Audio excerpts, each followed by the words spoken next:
Hi friends, welcome to our channel JSW TV. ఒకప్పుడు mega కుటుంబం అంటే ఒకటే. మెగా హీరోలు ఒకరికి ఒకరు అండగా ఉండేవారు.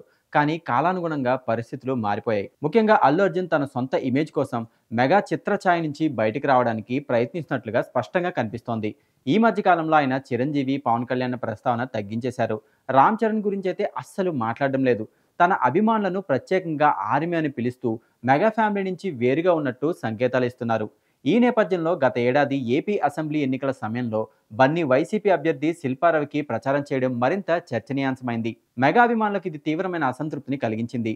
చిరంజీవి, పవన్ కళ్యాణ్ రాజకీయంగా ఒకవైపు ఉంటే బన్నీ వేరే పార్టీకి మద్దతు ఇవ్వడంతో మెగా ఫ్యాన్స్ బన్నీ అభిమానుల మధ్య దూరం పెరిగింది. పుష్ప 2 రిలీజ్ సమయంలో కూడా మెగా ఫ్యాన్స్ తమ వ్యతిరేకతను వ్యక్తపరిచారు. అయితే దీని ప్రతిఫలం గేమ్ చేంజర్ రిలీజ్ టైంలో కనిపించింది.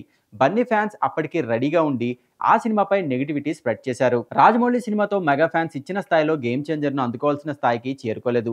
సినిమా ఫెయిల్యూర్తో అభిమానులు తీవ్ర నిరాశకు గురయ్యారు. దీనికి తోడు నిర్మాత దిల్ రాజు వ్యవహార శైలి కూడా చరణ్ అభిమానులకు నచ్చలేదు.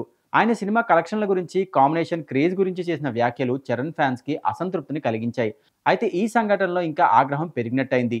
ఇటీవల తండేల్ ప్రీ రిలీజ్ ఈవెంట్లో అల్లు అరవింద్ చేసిన కొన్ని వ్యాఖ్యలు చరణ్ అభిమానుల్లో మరింత అసహనం రేకెత్తించాయి. ఆయన మాట్లాడుతూ సంక్రాంతికి ఒక సినిమాను కిందన పెట్టి ఇంకో సినిమాను ఎక్కడికో తీసుకెళ్లారంటూ చేసిన వ్యాఖ్యలు చరణ్ ఫ్యాన్స్ ను ఏకంగా ఆగ్రహంగా తెప్పించాయి. అరవింద్ క్యాజువల్ గా మాట్లాడినా, నవ్వినా గేమ్ చేంజర్ ఫెయిల్యూర్ పై ఎగతాళి చేస్తున్నట్లు అభిప్రాయాలు వ్యక్తమవుతున్నాయి. దీనికి బన్నీకి లింక్ పెట్టి మొత్తం అల్లు కుటుంబంపై మెగా అభిమానులు తమ ఆగ్రహాన్ని వ్యక్తం చేస్తున్నారు.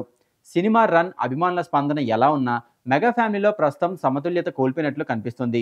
మెగా ఫ్యాన్స్, అల్లు ఫ్యాన్స్ మధ్య గల విభేదాలు ఈ మధ్య కాలంలో మరింతగా బయటపడుతున్నాయి. మెగా హీరోలు మళ్ళీ ఏకమవుతారా, లేక ఈ విభేదాలు మరింతగా పెరుగుతాయా అనేది చూడాలి.